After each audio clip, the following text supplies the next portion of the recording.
నమస్కారం city news కి స్వాగతం. గత ప్రభుత్వం ఎన్నో వంకలు పెట్టి వృద్ధులకు వితంతువులకు పింఛన్ను నిలిపివేశారని తూర్పు ఎమ్మెల్యే నజీర్ అహ్మద్ మండిపడ్డారు. తూర్పు నియోజకవర్గ కార్యాలయంలో జరిగిన ప్రజా దర్బార్ కార్యక్రమంలో ఎమ్మెల్యే నజీర్ అహ్మద్ పాల్గొన్నారు. ఈ సందర్భంగా ఆయన మాట్లాడుతూ కూటమి ప్రభుత్వం ఏర్పడ్డాక ఇచ్చిన హామీలను ఒక్కొక్కటిగా పరిష్కరిస్తున్నామని చెప్పారు. అంతేకాకుండా ప్రజల సమస్యలను ఎప్పటికప్పుడు పరిష్కరించేందుకు ప్రజా దర్బార్ నిర్వహిస్తున్నామని తెలిపారు. ముఖ్యమంత్రి చంద్రబాబు నాయుడు నాయకత్వంలో తూర్పు నియోజకవర్గం అభివృద్ధిలో ముందుకెళ్తుందని ధీమా వ్యక్తం చేశారు. ఇచ్చినటువంటి ఎన్నికల వాగ్దానాలను ఒక్కొక్కటిగా పూర్తిగా నెరవేర్చడమే కాకుండా రాష్ట్రంలో ఉన్నటువంటి ప్రజా సమస్యలు నిరంతరం కూడా కనుక్కునేటువంటి విధంగా వాటికి ఎప్పటికప్పుడు పరిష్కరించేటువంటి విధంగా గౌరవ ముఖ్యమంత్రి గారి ఆదేశాల మేరకు రాష్ట్ర వ్యాప్తంగా ప్రజా దర్బార్ పేరుతో ఈ కార్యక్రమాన్ని నిర్వహించడం జరుగుతూ ఉంది. అందులో భాగంగానే గుంటూరు తూర్పు నియోజకవర్గంలో గత 6 నెలల నుండి ప్రజా దర్బార్ కార్యక్రమాన్ని నిర్వహించడమే కాకుండా ఏవైతే ప్రజా సమస్యలు వస్తాయో క్షేత్రస్థాయిలో అభివృద్ధి కార్యక్రమాలతో పాటు ముఖ్యంగా గత ప్రభుత్వంలో ఇల్లు పెద్దదుందనో కరెంటు బిల్లు ఎక్కువ వచ్చిందనో లేకపోతే కారు కొన్నారనేటువంటి నెపంతో అనేక మంది వృద్ధులు వితంతువులు వికలాంగులకు కూడా పెన్షన్లు ఎత్తేసినటువంటి పరిస్థితులు. ఈరోజు ఈ ముఖ్యమంత్రి గారు ప్రమాణ స్వీకారం చేసిన తర్వాత రాష్ట్రంలో రేషన్ కార్డులు ఎప్పుడు అవసరమైనా కూడా ఇచ్చేటువంటి కార్యక్రమంతో పాటు ముఖ్యంగా పెన్షన్లు కూడా ఈరోజు మరొకసారి అవకాశం ఇచ్చినటువంటి పరిస్థితులు ఉన్నాయి. కాబట్టి జిల్లా గ్రంథాలయ సంస్థ ఆధ్వర్యంలో జరిగిన వేసవి శిక్షణ తరగతుల ముగింపు కార్యక్రమం అరండల్పేటలో జరిగింది. అరండల్పేటలోని జిల్లా గ్రంథాలయ సంస్థ కార్యాలయంలో జరిగిన వేసవి శిక్షణ తరగతుల ముగింపు కార్యక్రమంలో ఎస్ఎస్ఏ డైరెక్టర్ వేములూరి ప్రసాద్ లింగం, రాజా మాస్టర్ ముఖ్య అతిథులుగా పాల్గొన్నారు.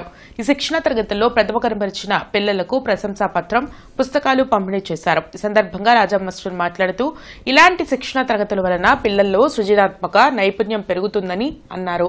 ఈ కార్యక్రమంలో గుల్లపల్లి సుబ్బారావు, వెంకటరమణ, సుజాత, ఝాన్సీ పాల్గొన్నారు. సెలవుల్లో చదవడం అనేటువంటిది ఎంత ముఖ్యమైనదంటే ఒక అడుగు మీకు అందరికంటే ప్రపంచంలో ముందుకు తీసుకెళ్ళి హాలిడేస్ ఎంజాయ్ చేయండి. కనీసం 4 గంటలు లైబ్రరీకి వచ్చి కూర్చోండి. దానివల్ల మీరు మిగతా పిల్లల కంటే క్లాస్మేట్స్ కంటే ఎక్కువ నేర్చుకోగలుగుతారు. స్కూల్స్ తెరిచిన తర్వాత చాలా బాగా మీరు రాణించగలుగుతారు. సో మంచి భవిష్యత్తు కోసం మన తోటి వాళ్ళందరికంటే ముందు ఉండాలి అంటే మనం ముందుకు తీసుకెళ్ళండి.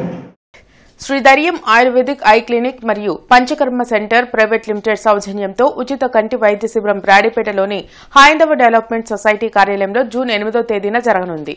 హిందూ ఫార్మసీ కాలేజీ సమావేశ మందిరంలో జరిగిన మీడియా సమావేశంలో బీజేపీ సీనియర్ నాయకులు Jupudi Rangaraju, Shri Dhairyam Ayurveda eye clinic Panchakarma centre private limited branch in charge Pavan Kumar మాట్లాడారు.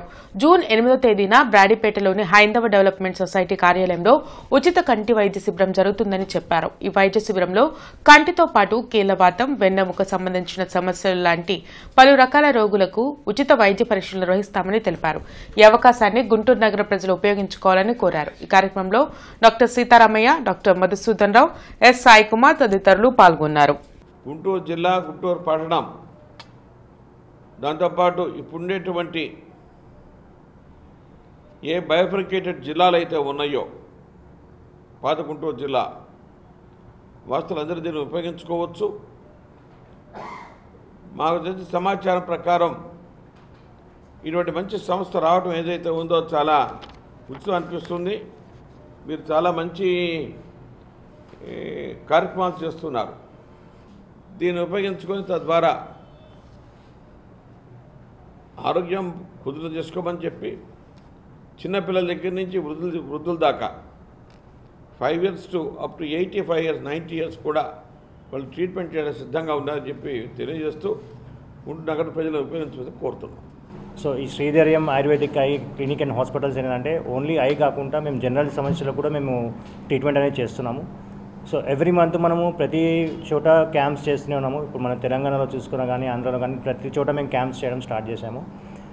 మనకి చాలామంది పేషెంట్స్ ఇక్కడ గుంటూరు నుంచి ఉన్నారు కాబట్టి వాళ్ళ కోరిక మీద కూడా మనం గుంటూరులో ఇక్కడ క్యాంప్ చేయడం జరుగుతుంది. అండ్ దీంట్లో వచ్చేసి మనకి కన్సల్టేషన్ రిజిస్ట్రేషన్ ఫ్రీ ఉంటుందండి. వాళ్ళు చూపించుకున్న తర్వాత వాళ్ళకి ట్రీట్మెంట్ తగ్గట్టు మెడిసిన్స్ వాళ్ళు కొనుక్కుంటే చాలండి. మనకి ఇది జూన్ 8 నాడు ఉంది, ఆదివారము. పొద్దున మనకి మార్నింగ్ 10 o'clock నుంచి ఈవినింగ్ 4 o'clock వరకు క్యాంప్ అనేది జరుగుతుంది. స్వాతంత్ర సమరయోధులు కామ్రేడ్ చండ్ర రాజేశ్వరరావు 111వ జయంతి సభ కృష్ణనగర్లో జరిగింది. ముఖ్య అతిథిగా సిపిఐ రాష్ట్ర సహాయ కార్యదర్శి ముప్పాల నాగేశ్వరరావు పాల్గొన్నారు. కృష్ణానగర్లో జరిగిన కామ్రేడ్ చండ్ర రాజేశ్వరరావు 111వ జయంతి సభలో జిల్లా కార్యదర్శి జంగాల అజయ్ కుమార్, నగర కార్యదర్శి కోట మాల్యాద్రి పాల్గొన్నారు. అనంతరం కామ్రేడ్ చండ్ర రాజేశ్వరరావు చిత్రపటానికి పూలమాలలు వేసి నివాళులర్పించారు. అనంతరం ముప్పాల నాగేశ్వరరావు మాట్లాడుతూ కామ్రేడ్ చండ్ర రాజేశ్వరరావు సిపిఐ పార్టీ కార్యదర్శిగా 26 సంవత్సరాలు పనిచేశారని గుర్తు చేశారు. పేద, శ్రామిక, రైతు, కార్మిక వర్గాల కోసం తన జీవితాన్ని దారపోసిన మహనీయులని కొనియాడారు.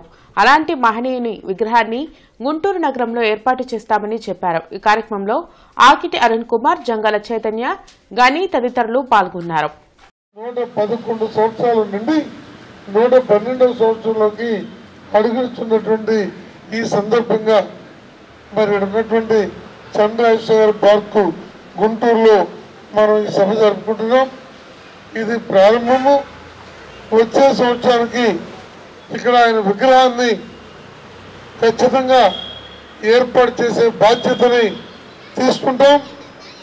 అలాగే దీనికి నామకరణ చేయటంలో కూడా నేను కానీ, అజయ్ కుమార్ గారి, మాల్యాద్రి గారు కానీ, ఆనాడు మన జిల్లా కలెక్టర్గా మున్సిపల్ ఇన్ఛార్జిగా ఉన్నటువంటి ఐఏఎస్ ఆఫీసర్ సురేష్ గారు ఇవాళ మన రాష్ట్ర ప్రభుత్వ ప్రధాన కార్యదర్శిగా ఉన్న రోజు ఈ తీర్మానం చేశాం. అనేక చోట్ల పార్కులు అసంఖ్య కార్యకలాపాలకి, రకరకాల కాలక్షేపాలకి ఉపయోగపడుతున్నాయి. కానీ చంద్రరాజేశ్వరరావు గారి పార్కు అదే స్పిరిట్ తోటి పొద్దున్నే కనుక ఎవరైనా కనుక వస్తే మన రామచంద్రుడు ఇక్కడ వాళ్ళందరికీ ఎక్సర్సైజు నేర్పిస్తూ ఉంటాడు. సిఆర్ పార్క్ వారియర్స్ అని పేరు పెట్టి ఇక్కడ ఉన్నటువంటి వాకర్సు విజయవాడలో బుడమేరు మునిగి ఇబ్బంది పడుతున్నటువంటి ప్రజానీకానికి బియ్యాన్ని కూడా ఇక్కడ ఉన్నటువంటి వాకర్సు కమ్యూనిస్ట్ పార్టీ ద్వారా విజయవాడ పంపించడం అనేది జరిగింది. భవన నిర్మాణ కార్మిక సంఘం రాష్ట్ర మహాసభలు గుంటూరులో జరగనున్నాయి. జూలై 23, 24 తేదీల్లో నిర్వహించనున్నట్లు సంఘ నేతలు తెలిపారు. భవన నిర్మాణ కార్మికులకు సంక్షేమ బోర్డు ఏర్పాటు చేయాలని భవన నిర్మాణ కార్మిక సంఘ నేతలు నరసింహారావు, రమణారావు, దండా లక్ష్మీనారాయణ డిమాండ్ చేశారు.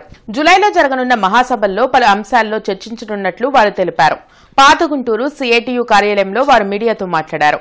మహాసభల విజయవంతానికి ఆహ్వాన సంఘం ఏర్పాటు చేశామని తెలిపారు.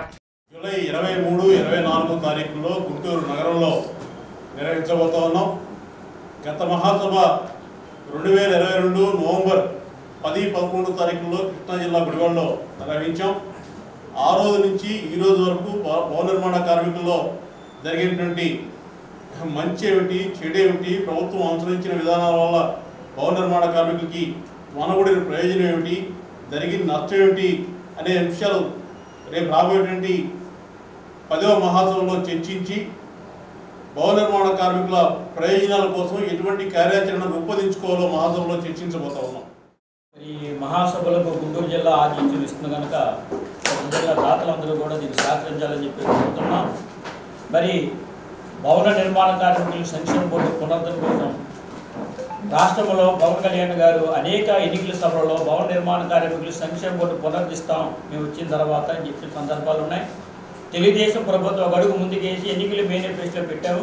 సంక్షేమ బోర్డుని ఈ రాష్ట్రంలో 30 లక్షల మంది ఉన్న భవన నిర్మాణ కార్మికులు జీవితాలు బాగు చేస్తామని చెప్పి నమ్మించి ఓట్లు వేసుకున్న తర్వాత అధికారంలోకి వచ్చిన తర్వాత సంవత్సర కాలం పూర్తయినప్పటికీ ఈ రోజు వరకు భవన నిర్మాణ కార్మికుల సంక్షేమ బోర్డు మీద మాట్లాడలేని పరిస్థితి. టీడీపీ రాష్ట్ర కార్యనిర్వాహక కార్యదర్శి సుఖవాసు శ్రీనివాసరావు జన్మదిన వేడుకలు నగరంలో ఘనంగా నిర్వహించారు. పార్టీ నేతలు, అభిమానులు ఆయనకు జన్మదిన శుభాకాంక్షలు తెలిపారు. సుఖవాసు శ్రీనివాసరావు జన్మదిన వేడుకలు నగరంలో పలు ప్రాంతాల్లో నిర్వహించారు. కొత్తపేటలో జరిగిన వేడుకల్లో సుఖవాసు శ్రీనివాసరావు కేక్ కట్ చేసి సంబరాలు జరిపారు. అనంతరం ఎమ్మెల్యే గల్లామాధవి కార్యాలయంలో వేడుకలు నిర్వహించారు. సుఖవాసు శ్రీనివాసరావుకు ఎమ్మెల్యే గల్లామాధవితో పాటు ఇతర నేతలు శుభాకాంక్షలు తెలిపారు. సుఖవాసి రాజకీయాల్లో ఉన్నత శిఖరాలు అధిరోహించాలని గల్లామాధవి ఆకాంక్షించారు. ఈ సందర్భంగా శుభాకాంక్షలు తెలిపిన ప్రతి ఒక్కరికి సుఖవాసి కృతజ్ఞతలు తెలిపారు. ఇప్పటి నుంచో తెలుగుదేశం పార్టీకి సేవలు అందిస్తున్న సీనియర్ లీడరు అండ్ ప్రజెంట్ తిరువూరి అబ్జర్వర్గా ఉన్న సుఖవా శ్రీనివాసరావు గారి పుట్టినరోజుల వేడుకల్లో అందరం కూడా ఈరోజు చక్కగా పాల్పంచుకున్నాము. ఆఫీస్లో వెస్ట్ ఆఫీస్లో ఈరోజు అంగరంగ వైభవంగా ఆయన పుట్టినరోజు వేడుకల్ని అందరి సమక్షంలో, నాయకులు ఇటు అభిమానుల సమక్షంలో, కార్యకర్తల సమక్షంలో జరిగింది. ఆయనకి ఆ భగవంతుడు నిండు నూరేళ్లు ఆయుష్ ఇచ్చి అదేవిధంగా ఆయురారోగ్యాలతో సుఖ సంతోషాలతో ఆయన వర్ధిల్లాలి అని చెప్పి ఆ భగవంతుడిని కోరుకుంటూ మా అందరి యొక్క ఆ అభిమానంతో కూడా ఆయన ముందుకు వెళ్ళాలి, ఇంకా మరిన్ని పదవులు అలంకరించాలి అని చెప్పి కోరుకుంటూ సెలవు. మేము ఒక సామాన్యమైనటువంటి కుటుంబం నుంచి వచ్చినటువంటి మేము ఈ రోజున తెలుగుదేశం పార్టీలో ఈ స్థాయి నాయకుడిగా ప్రజాభిమానాన్ని చూరగొన్నామని అంటే ఇదంతా కూడా తెలుగుదేశం పార్టీ యొక్క ప్రతిష్ట అని చెప్పవచ్చు. అలాగే మా నాయకుడు తెలుగుదేశం పార్టీ అధ్యక్షుడు, జాతీయ అధ్యక్షుడు నారా చంద్రబాబు నాయుడు గారు కానీ, మరి మా యువ నాయకుడైనటువంటి లోకేష్ గారిని వారు ఇచ్చినటువంటి అవకాశం సద్వినియోగం చేసుకొని ఈ రోజున తిరువూరు నియోజకవర్గానికి కూడా నేను అబ్జర్వర్గా ఉన్నాను. ఈ రోజున నా బర్త్డే సందర్భంగా మరి గుంటూరు నగరంలోనే కాకుండా పక్క జిల్లాల నుంచి కూడా అనేక మంది ఫోన్లు చేసి శుభాభినందనలు తెలియజేస్తున్నారు. నాకు ఇది పూర్వజన్మ సుకృతం అని చెప్పి నేను అనుకుంటూ. డాక్టర్ మంచు మోహన్ బాబు, మంచు విష్ణు నటించిన కన్నప్ప ప్రీ రిలీజ్ ఈవెంట్ రేపు వెంకటేశ్వర విజ్ఞాన మందిరంలో జరగనుంది. ఈ సందర్భంగా ఆ రోజు సాయంత్రం 4 గంటలకు బిఆర్ స్టేడియం నుండి భారీ ర్యాలీ జరగనుంది. ఈ కార్యక్రమాన్ని విజయవంతం చేయాలని మాజీ ఎమ్మెల్యే తాడిశెట్టి వెంకట్రావు, మాజీ డిప్యూటీ మేయర్ తాడిశెట్టి మురళి పిలుపునిచ్చారు. అభిమానులు పెద్ద సంఖ్యలో తరలి రావాలని వారు ఆకాంక్షించారు. ఇవి ఇప్పటివరకున్న వార్తా వివరాలు. మరికొన్ని వార్తా విశేషాలతో మళ్ళీ కలుద్దాం. అంతవరకు సెలవు. నమస్కారం.